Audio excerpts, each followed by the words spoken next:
Doctor बोले मारे sir हंस पड़े, बोले सुभाष मेरे पास कोई जवाब नहीं,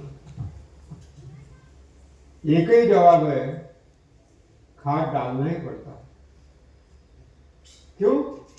क्योंकि जो मैंने पढ़ा है यूनिवर्सिटी में, कॉलेज शिक्षा के दरमियान, वही मैं आपको पढ़ा रहा हूं। और मैंने वही पढ़ा है कि भूमि में कुछ भी होता नहीं, खाद डालना ही। तो जो उन्होंने पढ़ा वही पढ़ाएंगे ना, दूसरा क्या पढ़ाएंगे? मेरे भ्रम टूट गए। तब मैं बीएससी आखिरी फाइनल में था और मुझे तो पहले ही कक्षा से पहली दूसरी से लगातार पहला नंबर दूसरा नंबर आता था। तो निश्चित रूप में मैं बीएससी एमएससी हो जाता, पीएचडी हो जाता, हो सकता है आज कहीं वाइस चांसलर भी हो सकता। लेकिन मन में विस्फोट हो गया कि 4 साल से जिस यूनिवर्सिटी में पढ़ रहा हूं, मेरे युवा काल के इतने महत्वपूर्ण साल मैंने यहां बिता दिए हैं, क्या वो गंवा दिए? ये लोग मुझे ज्ञान के नाम पर अज्ञान पढ़ा रहे हैं, झूठ पढ़ा रहे हैं। क्या इसलिए शिक्षा है? और जो डिग्री आप लेना चाहते हो, अगर अज्ञान की डिग्री है तो उसको क्या महत्व है? मैंने निर्णय ले लिया, डिग्री नहीं लूंगा। 2 महीने के बाद परीक्षा थी फाइनल की। मैं शिक्षा छोड़ दिया, वापस गांव में। डिग्री नहीं लिया क्योंकि वो अज्ञान की डिग्री थी, ज्ञान की डिग्री नहीं थी।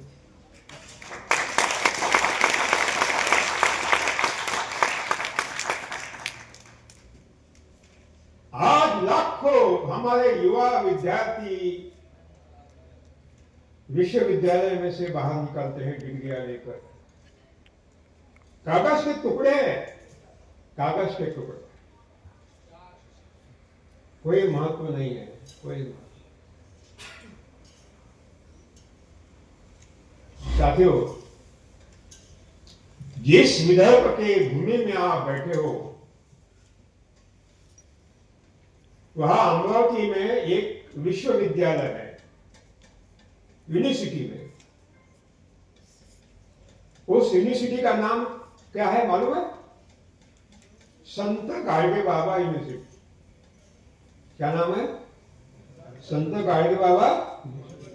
ये बहुत बड़े संत हो गए। संत गाडगे बाबा कभी स्कूल में नहीं गए, पढ़े नहीं, अंगूठे 72, पढ़ना नहीं आता, लिखना नहीं आता था। लेकिन यूनिवर्सिटी का नाम किसके बाद है? क्या अर्थ है डिग्री को? क्या अर्थ है डिग्री? यहां नागपुर यूनिवर्सिटी है। नागपुर यूनिवर्सिटी का नाम है संत तुकडोजी महाराज।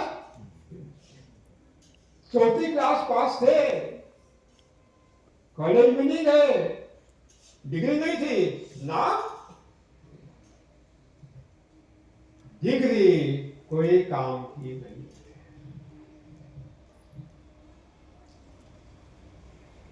मेरे गांव में,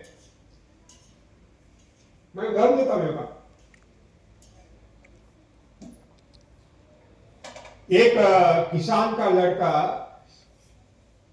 और उस किसान के खेत में काम करने वाला मजदूर का लड़का दोनों एक साथ दोस्त थे, पढ़ते थे। तो किसान के पास पैसा था, उन्होंने ऊंची शिक्षा दी, वो इंजीनियर बन गया। और ये बेचारा मजदूर का लड़का पैसा नहीं था, होशियार था, 4th पास हो गया, शिक्षा छोड़ दी और एक मिस्त्री के हाथ में काम करने लगा। वो ईंट जुड़ाएगा, क्या बोलते हैं उसको, घर बांधने के लिए ईंट जोड़ते हैं ना, मिस्त्री का। 4th पास।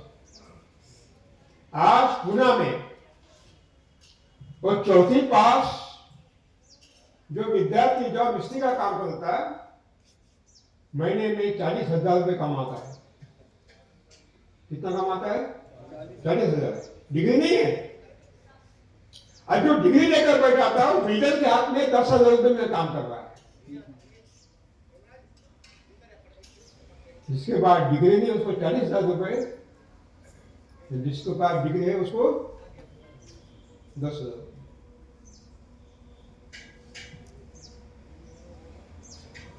मतलब ये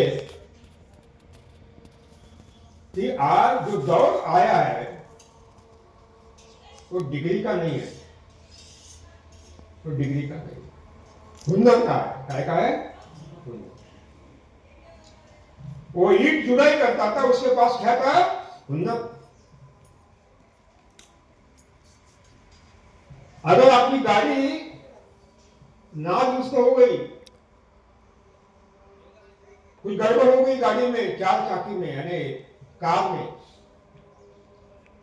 आप उसको कहां लेके जाते हो? गैरेज में लेके जाते हो। वो अनपढ़ा गैरेज का वो क्या बोलते हैं कारागिर, पढ़ा नहीं है, इंजीनियर नहीं है, पूरी गाड़ी खोल के जोड़ दिया है। सही बात है। और वो इंजीनियर किताब में देखता है कौन सा बोल कहां लगा।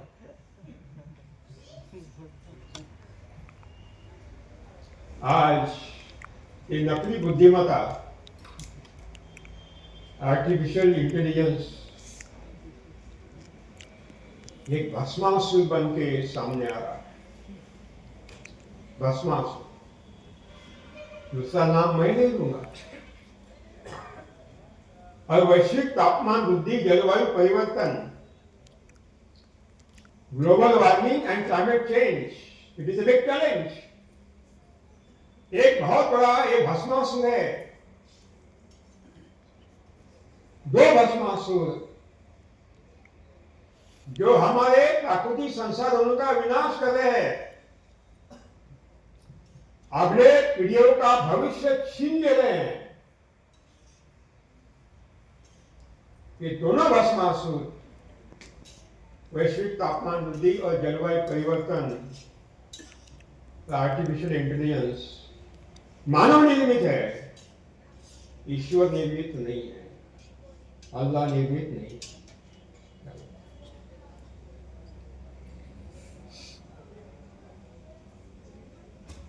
सॉफ्टवेयर इंजीनियर, संगणक अभियंता, कंपनियों ने 1 लाख इंजीनियर को नौकरी से निकाल दिया है।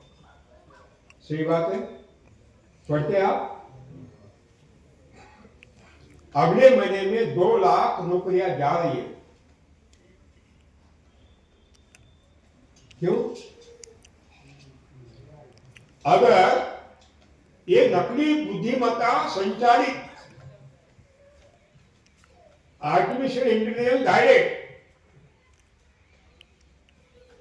यंत्र मानव रोबोट 100 लोगों का काम करेगा तो 100 लोग काम करने की आवश्यकता है।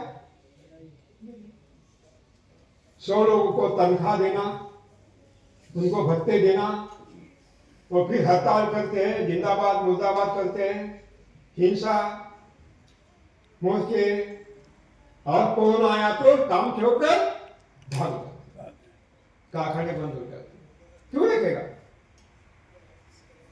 लेकिन ये रोबोट है, उसको कभी कोरोना होता नहीं, वो तनख्वाह मांगता नहीं, बढ़ाकर मांगता नहीं, मोर्चे निकालता नहीं, जिंदाबाद मुर्दाबाद निकलता। तो किसका रखेगा? कारखानदार। मुझे बताइए, उद्योगपति किसको रखेगा? वो उसको रखेगा, रोबोट को। आपको ये भस्मासुर है। ये एक बहुत बड़ी आंधी, यूं कहे कि हरिकेन, खतरनाक आंधी, खतरनाक बवंडर आ रहा है, नजदीक है। अगर उसको रोका नहीं गया, कोई भविष्य नहीं बचेगा, कोई भविष्य नहीं। और ये मानव निर्मित है, मानव निर्मित। जबकि बल्लावा जी ने ये 3 विषय सामने रखे हैं, व्यवस्था परिवर्तन, स्वदेशी तो ग्राम स्वराज। और मुझे बताया गया कि यहाँ जो आ गए हैं हमारे भाई बहन, तो देश में से आए हैं, अपने अपने क्षेत्र में काम कर रहे हैं, कोई नौकरियां छोड़कर आए हैं, कोई व्यवसाय छोड़कर आए हैं, और व्यवस्था परिवर्तन के बारे में वो सुन रहे हैं, सोच रहे हैं। तो उन्हीं विषय को हम आगे बढ़ाएंगे।